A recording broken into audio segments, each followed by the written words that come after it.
Hay algo que se dice de nuestra generación que me molesta un poquito, pero tengo que admitir que tiene parte de verdad. Se suele decir de nosotros que somos la generación de cristal. ¿Alguien ha oído esto alguna vez? Que ante la más mínima presión nos fracturamos emocionalmente y que siempre estamos huyendo de las situaciones que nos presionan. Por ejemplo, si las cosas se ponen difíciles en un grupo de amigos, los bloqueamos en WhatsApp, los sacamos del grupo y nos vamos a buscar otro grupo de amigos. Si las cosas se ponen difíciles en el trabajo, nos despedimos y buscamos otro trabajo. Si las cosas se ponen difíciles en una relación, nos divorciamos y comenzamos otra relación. Es decir, constantemente parece que huimos de las situaciones difíciles de la vida, de los procesos que nos presionan. Y voy a decirte algo, hay muy poco que Dios pueda hacer con una generación que tiene un corazón de cristal. Dios necesita que seamos una generación con un corazón de barro, que Él pueda presionar para modelar una imagen en nosotros. No sé si habéis oído que Dios en la Biblia se define como el gran alfarero divino. Trabaja el barro. ¿Y tú has visto cómo trabaja un alfarero el barro? Toma el barro bruto y salvaje, sin forma, en sus manos y lo somete a un proceso de presión. Lo estira, lo aplasta, lo golpea, lo quebranta, lo mete en el fuego, en el agua. Casi parece que lo está maltratando. ¿Por qué? Porque el alfarero está modelando una imagen en ese trocito de barro bruto y salvaje, y al modelar esa imagen está convirtiendo ese trozo de barro en un instrumento útil. Pero si no presiona el trozo de barro, si no lo maltrata, si no lo somete a ese proceso de estirarlo y aplastarlo, no puede modelar una imagen. Y Dios, el alfarero divino, hace exactamente lo mismo con nosotros. Agarra nuestro corazón bruto y salvaje, que no produce fruto y que es inmaduro, y lo toma en sus manos y lo somete a un proceso de presión. Lo estira, lo aplasta, lo golpea, lo quebranta, lo mete en el fuego y en el agua. Casi parece a veces como que Dios te está maltratando un poco. Casi puedes preguntarte, oye Dios, ¿por qué me permites vivir estas situaciones?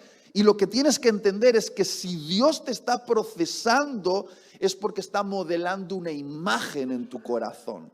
Te está convirtiendo en un instrumento útil para sus propósitos. Y si somos una generación de cristal, que ante la más mínima presión, nos fracturamos, me ofendo con Dios porque me está permitiendo sufrir un poquito de injusticia. Si somos así, Dios no va a poder modelarnos. Y te vas a quedar siendo bruto y salvaje. Y yo no sé tú, pero yo quiero convertirme en un instrumento útil para Dios. Y eso significa que me tengo que dejar tratar y va a doler. Mira, se nos está enseñando a recurrir a los anestesiadores del dolor. Ansiolíticos, antidepresivos, maratones de series Netflix, placer sexual rápido a través de pornografía. En el fondo todo eso son anestesiadores para el dolor de nuestra generación.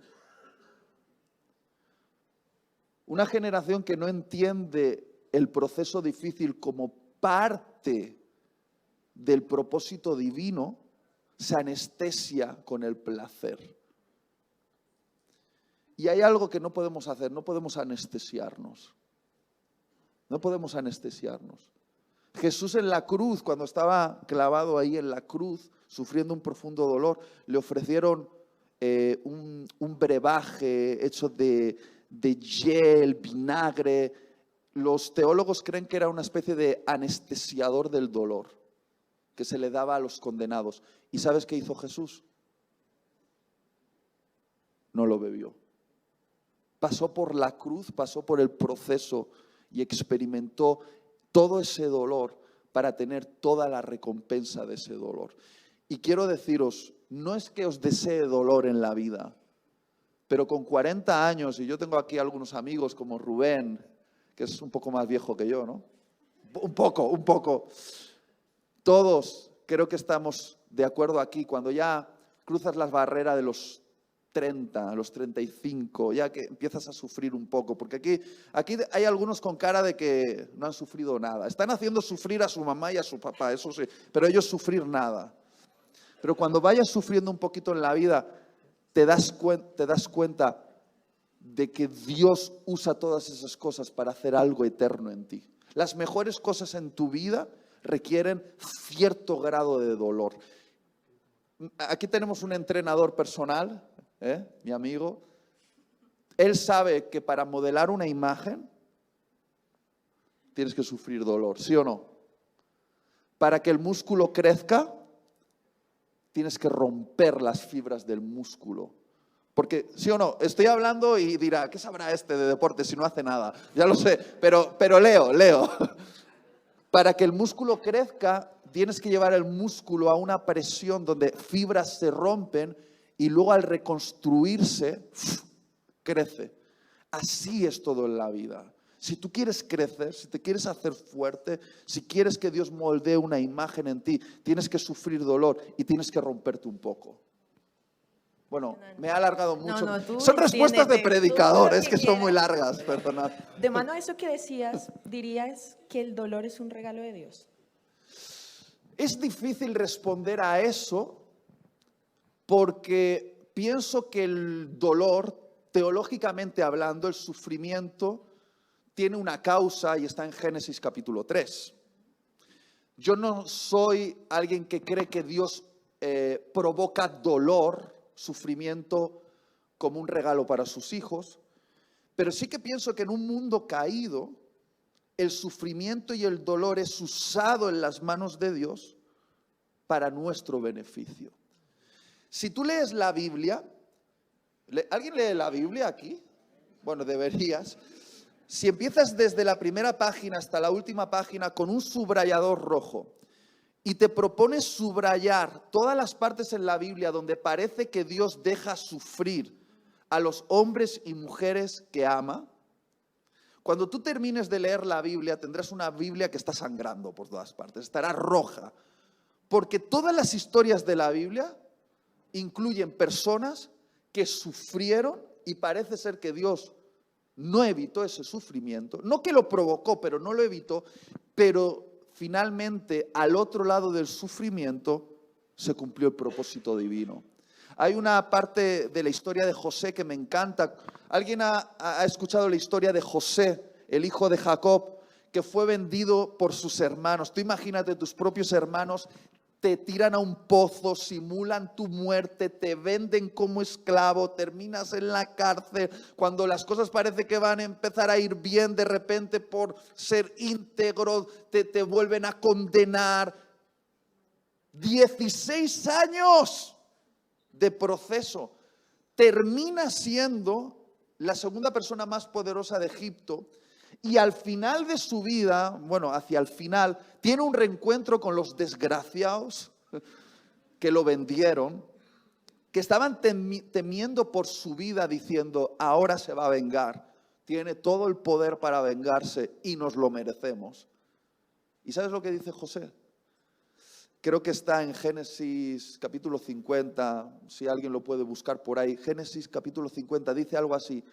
José a sus hermanos, tranquilos, no os voy a hacer daño, porque lo que vosotros pensasteis para mi mal, Dios lo ha transformado para vuestro bien y para el bien de muchas personas que han sido salvadas del hambre. O sea, lo que parecía que iba a destruir a José, lo transformó en alguien de la realeza. Y a veces aquello que parece que te está destruyendo, en realidad te está transformando. Y José al final de su vida dijo, vale, vosotros me provocasteis este sufrimiento, pero Dios lo tomó y lo transformó en el beneficio de muchos. Y yo quiero vivir la vida así, la verdad. Yo quiero ser como José y probablemente en el momento en el que lo esté pasando mal, en el pozo, en la cárcel, traicionado, no voy a ver a Dios ahí, porque cuesta ver a Dios cuando uno está sufriendo. Pero quiero llegar al final manteniéndome firme, con fe, creyendo en la bondad de Dios y al final decir, mira, realmente mereció la pena.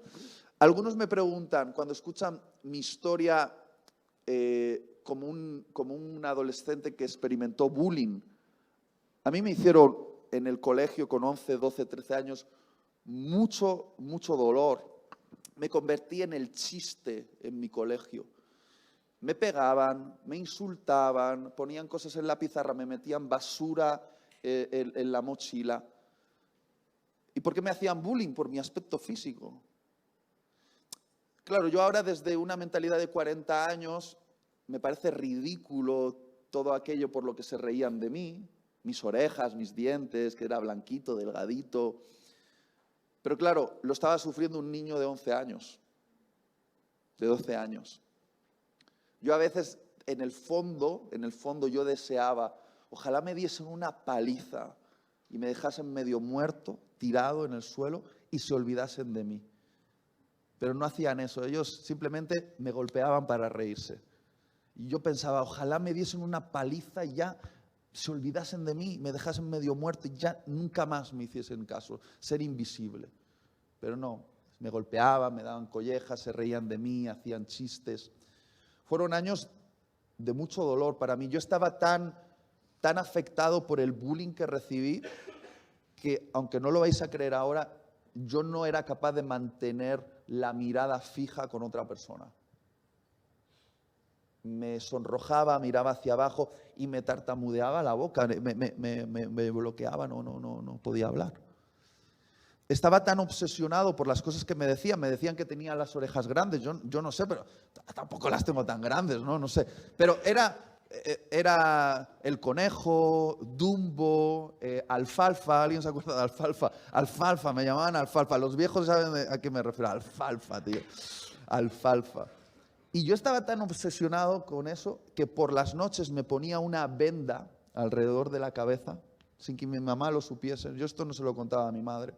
Me ponía una venda alrededor de la cabeza para frenar el crecimiento de mis orejas. Fijaos lo que estaba pasando dentro de mí. ¿Por qué os cuento esto? Porque hoy me dicen, después de que alguien escucha esta historia y pasa lo que está pasando ahora en la sala, me veis y me decís, pobre muchachito, ¿cuánto sufrió?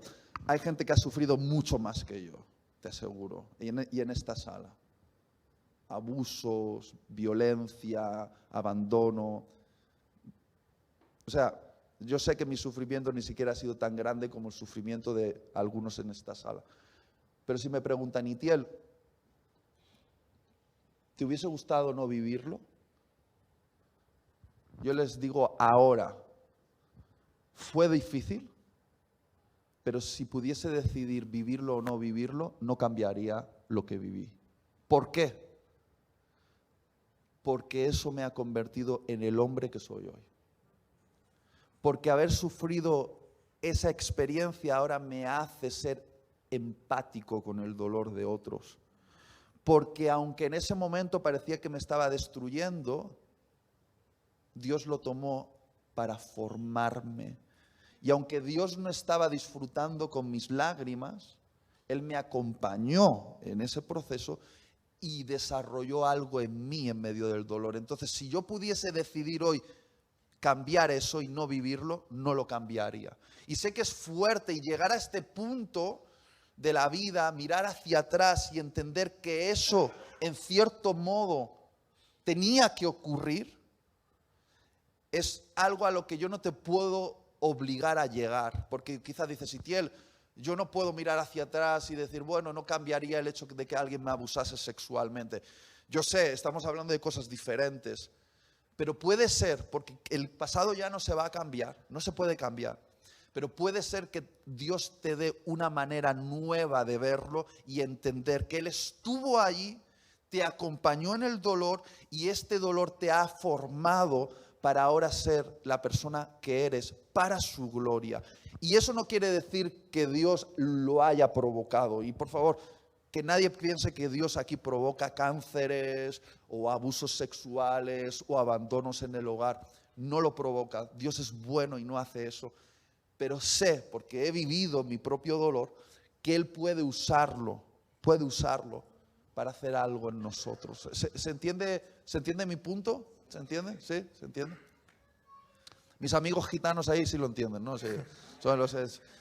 Bueno, a mí con respecto a esto me gustaría saber y entender de qué manera tú has podido asimilar y entender que Dios estaba contigo durante la adversidad y durante todo el dolor que has sufrido, y cuáles son las mejores maneras de superarlo de la mano de Dios. Mira, el dolor nos viene generalmente por parte de personas que nos pisotean, abusan de nosotros, nos abandonan. Y como el dolor viene de personas, la medicina también viene de personas. Por eso la iglesia es tan importante. Porque yo hubiese sido destruido totalmente si no hubiese tenido un pastor de jóvenes que me habló al corazón y me dijo: Itiel, tú no eres un conejo, tú eres un león. Itiel, eres una persona valiosa. Mi pastor de jóvenes, mi pequeño grupo de jóvenes en la iglesia, éramos 5. Y no lo digo de manera poética, éramos 5. Pero era mi refugio. El amor que yo recibía incondicional allí en la iglesia por personas como mis pastores, mi grupo de amigos, fue sanador para mí. Fue mi refugio. Y me gustaría que este lugar, no hablo del edificio, hablo de las personas, fuese refugio para los que están sufriendo. Porque allá afuera ya hay muchas personas que se encargan de intentar destruirte. Y parece que Satanás se propone destruir a aquellos con más fuerza cuando sospecha que tienen un propósito elevado. Incluso si intentaron abortarte, quizá ya Satanás sospechaba que había algo valioso para tu vida. Si en la niñez experimentaste cosas que parecía que te iban a matar, es porque Satanás sospechaba que Dios tenía algo importante para tu vida. Y como tenemos todos esos ataques de muerte ya desde nuestra infancia, me he dado cuenta de que tener una comunidad de vida es súper importante para poder crecer, sanar y avanzar hacia los propósitos de Dios. Yo no sería quien soy si solo hubiese tenido a mis enemigos del alma. Gracias a Dios tuve una pequeña comunidad con 5 amigos, un pastor de jóvenes que fue mi comunidad de vida, de restauración, de impulso. No sé si estoy explicando.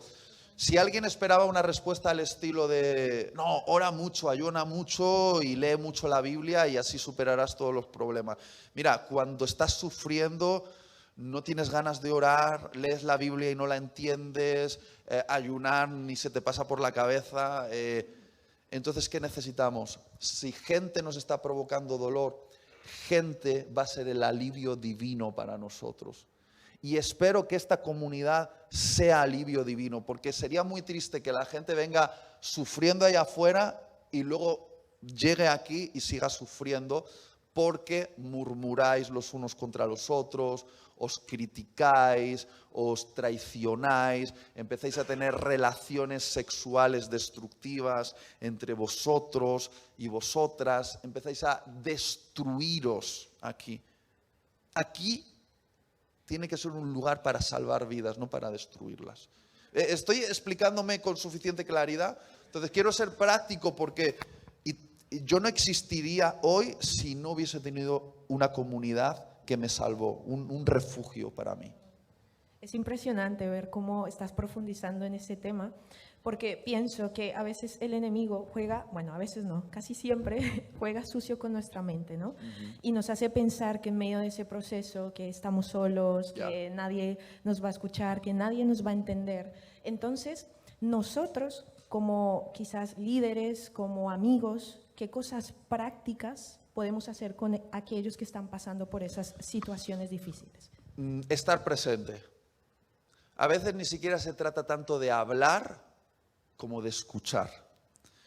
A veces no se trata tanto de dar la fórmula que resuelve el problema como dar un abrazo que dice, te entiendo y estoy aquí contigo. De verdad,